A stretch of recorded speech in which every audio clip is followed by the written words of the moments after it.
wanni biraatu afu akka Jimmaa takka Harargee takka Shawaa takka Wallaggaatu afu bara mucaan kun seenaa isinii dalage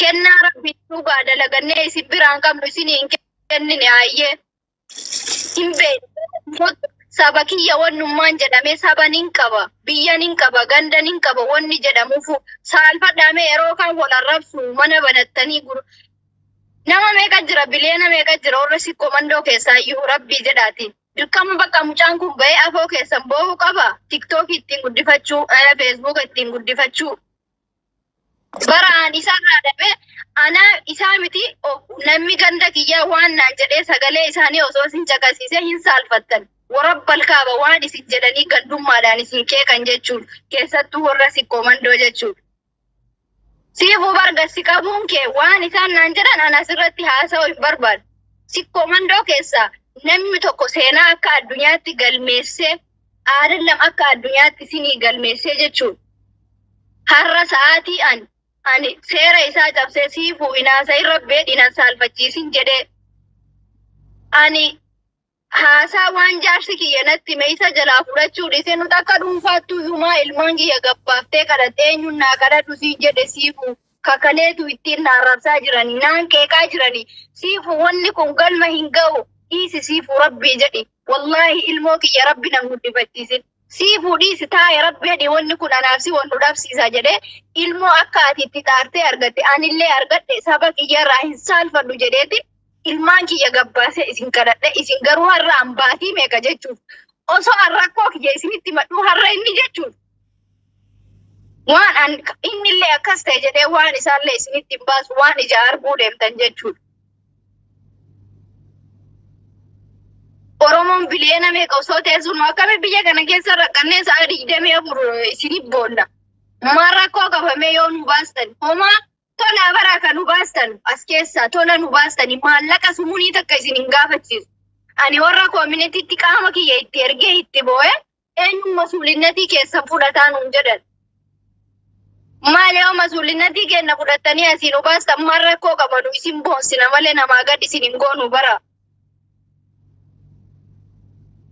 Yoo haala mijeessitanii as nama tokkittiin nu baasuu danda'a nama Oromoo bileena meeqaa miti garuu ani hadda akkana boo'ee isin kadhadhe wanta takka isinirraa dhabe isinii galeeme wallaahi laazim boru ilmeen tiyya ani amma lakkuu shannaleen ilmoon kiyyallee akkasuma isinii galee ijoolleen kiyya jechuudha boru seenaa keessa akkana gabbaatee isinii haasof haati kiyyaaf abbaan kiyya galee akkana isin bo'anii isin kadhataa turan ijoollee tiyya baadiyyaa galchee qonna qosiisuu hin dadhabne isinii galee uummata akka lafa abbaa kiyyaa irratti ana ilmoon kiyya fayyaa naa qabaattu malee feetu qoloo nyaattee haa guddattu jechuudha. Ani hadda daqiiqaa tokko guyyaa takka keessa afaan Amaariffaatiin ibsadhe rabbiin dhaba naa godhu ani sagalee isaanii isin dhaggeessa jechuudha. Lamindinoo maaliif gabbaatee mucayyoon as jirtu afaan isiitiin maa baatee afaan Amaaraatiin hin haasofne siifu ani guyyaa hunda si arga siifu. Amma isi nama tokko masuulinnati isii fudhatee isii gargaara ispoonsarri isii dhumachuu ka'e jechuudha. Haasa'e nama sanaa wal si qunnamsiisa si gargaaru nama hedduu si jaalataa naan jedhe. Ishii waliin geemiillee seeneen hin taphadha hin beeytan mucayyoon ijoollee dabuu beeti jechuudha. Garuu an amma ofitti gadda hedduu takka nin saalfadha. Sa'aatii 24 asirratti hin bo'a. Ma garaa isin hin nyaadhu. Yoo namni tokko bara masaariifa isaa maallaqa ji'a tokko kimmaasha isaa yoo of qabdan wallaahi billaahi isin nu baasuudha yoo warra community biyya alaa jiruttu dhiibbaa gootan baatii 2-3 keessa xanaas keessaa na baaftan. Aniin qaama kiyya ciccirama kasheeka jedhanutti illee ka feemas jedhanutti illee hunda isaa qaama kiyya silaa ka haadha na deessetti erguu hin danda'amne ka nama saalfachiisu qaamni kiyya ka cicciramee ka akka huccuutti hodhame. Ani ilmoo kiyya kana dahee takka hammadhee ciisee hin beeku isin hin jedheen amantani.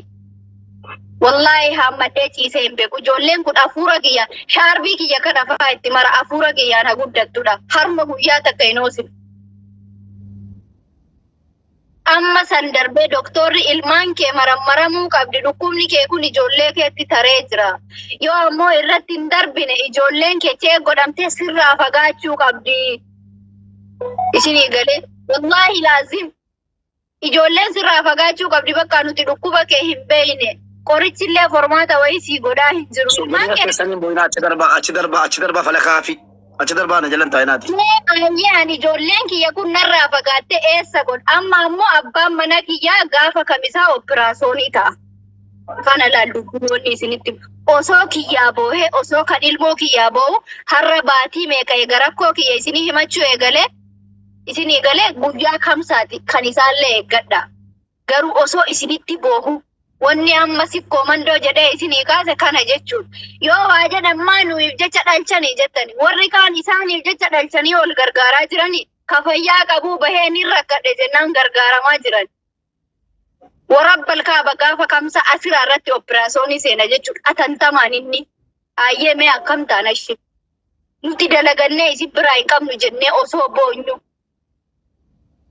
Ani rakkoo isaallee baasee asirratti isinii himuu hin barbaanne. Garuu ammoo innillee haala ulfaataa keessa jira. Ilmi namaa yoo rahaa argate yoo sammuun isaa boqannaa argate isinii galee namni isaa 24 qabu biyya baqaa keessatti ilmoo afur jechuun mee isinummaa yaada ilmoo afur jechuun. Isin kakalee nu gargaartan san laaltan. Gargaarsi isin kalee nu gargaartan sun mee ilmaan kana maaliin guddifnee as geenu? Maaliin yaadame maal nyaachaa turre kiraa manaa maal kaffalaa turre? Bileenaa miti Oromoon kan nu gargaare Oromoon muraasan nu gargaare.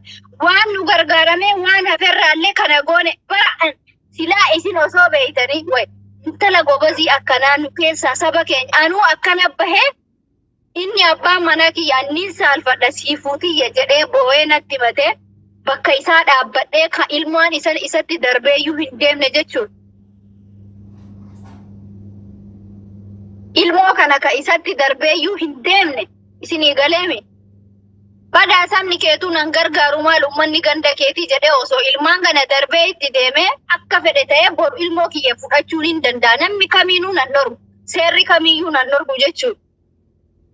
Seerri kamiinuu ana dhorkuu hin danda'u. Ilmoo kiyya hin guddisu bakka dadhabeenuu hina kiyyaa ol. Dubartii meeqa daa'ima takka baraa namni guddisuu dadhabee jaarsatti darbee nama meeqa bahee kadhataa jira.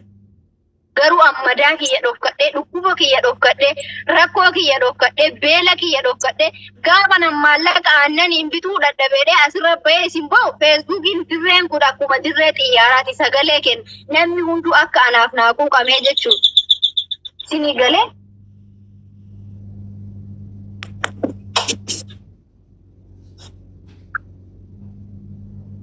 Namni hundi isaatu akka waan anaaf naa yaade Facebook irratti waan hundarratti suuraa kiyyaaf suuraa ilmaan kiyyaa. Ani yoo bor sagalee kiyya sana yoo dhaggeeffadhoo hayyee ilmaan tiyya borookuu sagalee sana dhaggeeffattoo. Wanti hundi isiniif salphaadha jechuudha. Waan salphaa akkana guddiftanii akkana ani moodeelii miti yookaan ammootu nama tabsiisuu miti miidiyaa kanarratti.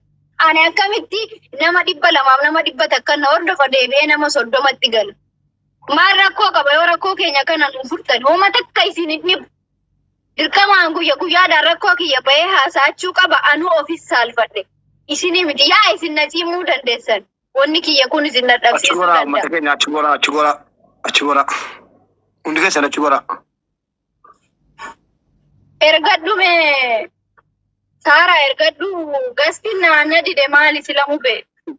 Namba ambao malee gaastiin hin ta'u guys achi gora al tokko dhiifama nama 800 jirtu please ወደዛ ሂዱ አማርኛ የምታቆም ትግረኛ የምታቆም እቺ 5 ልጆች እናት ካይሮ ኢጅፕት እኔ ጋር የምትገኝ ናት እና ግዛት ባለን እና ግዛት ወደዛ ሂዱ በእናታችሁ ሁንዲ keessanuu baata jechuudha hundi keessanuu amma baatu jechuudha gana haasa'e kana dhaggeeffattanii hin baatu jechuudha bakka dubartiin rabbii jedhaati dubartoonni rabbii jedhaa dubartoonni ilmoo qabdanu keessattuu dhiirri ilmoo qabdanu nama ilmoo qabdan waa ilmoo qabaa waa ilmoo beekaa please ወደዛ ሂዱ Kara sana deema.